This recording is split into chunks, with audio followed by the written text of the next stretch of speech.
Bon les amigos, ces derniers mois on vous a beaucoup parlé de Neurog, notre nouvelle plateforme de machine avec plus de 70 outils qui fonctionnent tous avec la même batterie, blablabla, blablabla. Je pense que vous connaissez la chose. Alors sur papier, avoir autant d'outils qui fonctionnent avec la même batterie, c'est génial. Ça arrête plein de soucis, on a plus 50 batteries, 50 chargeurs dans le camion. Dès qu'on a plus de batterie dans le perfo, c'est pas grave, on prend la batterie de la visseuse ou de la meuleuse, plug and play et c'est parti. Mais avoir autant d'outils, ça nécessite aussi à un moment donné de devoir faire un choix.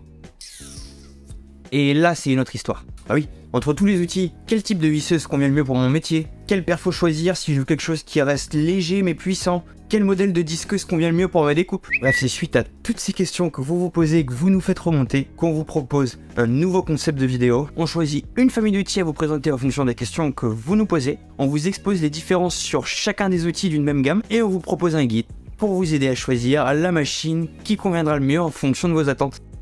En gros, on vous mâche le travail quoi. Bande de petits vénards. Vous avez de la chance. Dans cette vidéo, on va s'intéresser à un des essentiels, celui que vous avez tous dans votre boîte à outils, le perfo. Donc j'ai devant moi 4 modèles de perfo SDS+, avec chacun leurs points forts et leurs spécificités. Bienvenue dans ce guide sur comment bien choisir son perfo Neuron. C'est parti. La première chose à se demander quand on veut choisir un bon perfo Neuron, c'est une question toute bête. Pourquoi est-ce que j'ai besoin d'un perfo? Stéphane, un perfo c'est pour faire des trous, t'es bête ou quoi? Certes, mais pas que. Avec certains perfos, tu peux aussi faire du petit burinage d'appoint, tu peux aspirer de la poussière à la source. Bon ok, pour l'usage, on va poser la question autrement. Dans quelles conditions est-ce que je vais utiliser mon perfo? Est-ce que je vais m'en servir par exemple pour fixer des éléments au plafond? Ce qui signifie que je vais souvent me servir de mon perfo avec les bras au-dessus des épaules. Et ça on le sait, c'est une position très fatigante parce qu'on doit supporter tout le poids de l'outil sur le haut du corps. Ou au contraire, est-ce que mon perfo va plutôt me servir pour des percements au sol? Et là, auquel cas, le poids sera moins important parce que je vais physiquement moins le ressentir. Ou l'autre question à se poser aussi, ça peut être, est-ce que je vais me servir de mon perfo toute la journée ou plutôt de manière ponctuelle?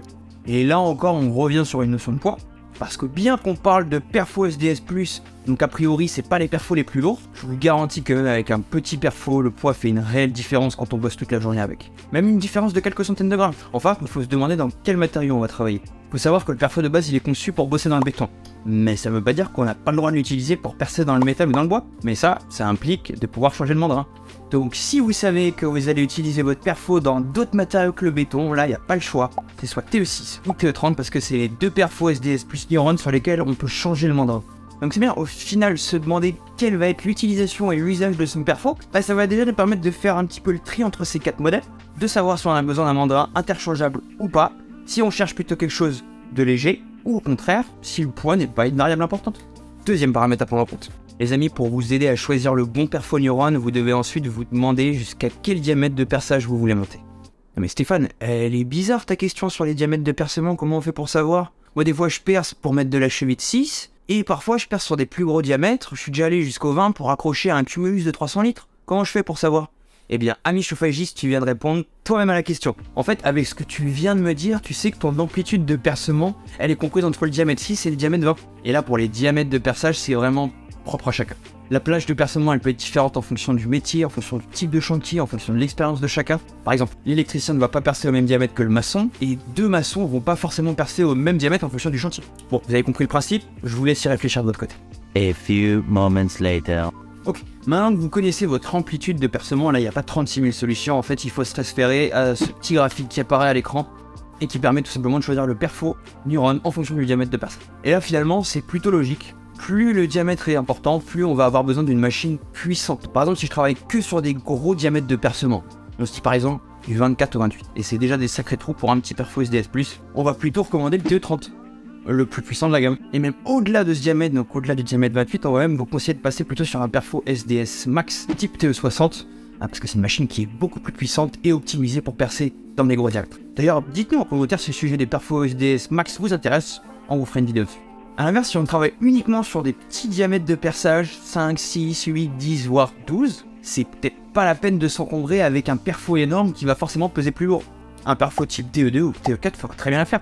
Les amis, petite précision quand même concernant ce graphique, c'est pas parce que je suis pas dans la plage optimale ou maximale de percement que j'arriverai pas à percer. Je prends l'exemple du TE2 qui a un diamètre optimal de perçage jusqu'à 10 mm, ça veut pas dire qu'il pourra pas percer en 20, ça veut simplement dire qu'il mettra plus de temps qu'un perfo qui est optimisé pour ce diamètre là, pour le diamètre 20, le TE6 par exemple. Enfin, si je fais aussi bien du gros que du petit diamètre, que je cherche une machine qui reste polyvalente, on va plutôt s'orienter sur un TE4 ou un TE6.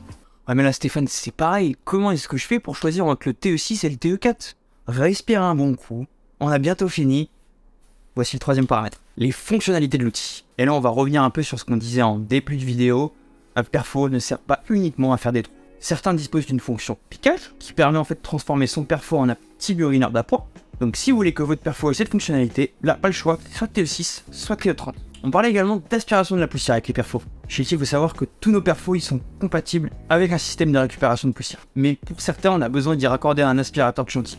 Sur certains modèles, on va pouvoir par contre venir clipser un petit aspirateur directement sur le perfo qui va fonctionner directement sur la batterie du perfo, le DRS 4.6. Pourquoi 4.6? Tout simplement parce qu'il est compatible avec le TE4 et le TE6. Il va nous permettre tout simplement d'aspirer la poussière directement à la source quand on effectue un percement. Pour le TE2 et le TE30, il va falloir raccorder le perfo à un aspirateur de chantier en complément.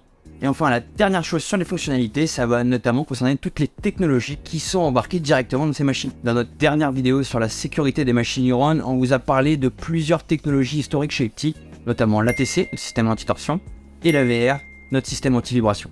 Et donc, pour revenir à notre guide de choix, c'est très simple. Si vous voulez que votre perfo dispose de ces deux fonctionnalités, ATC et AVR, au choix, TE4, TE6 ou TE3. Maintenant que vous avez toutes les infos, vous êtes normalement prêt à choisir le perfo qui vous convient le mieux. Bon les amis, j'espère que cette vidéo vous a plu, que vous avez appris des choses et qu'elle vous a aidé dans votre réflexion sur comment choisir votre perfo Neuron. Évidemment, si vous avez encore des doutes ou des hésitations, n'hésitez pas à faire appel à votre représentant Yeti et à demander une démo de la machine. Alors n'hésitez pas, sollicitez-nous. Moi je vous dis à très vite pour une prochaine vidéo. Allez, ciao!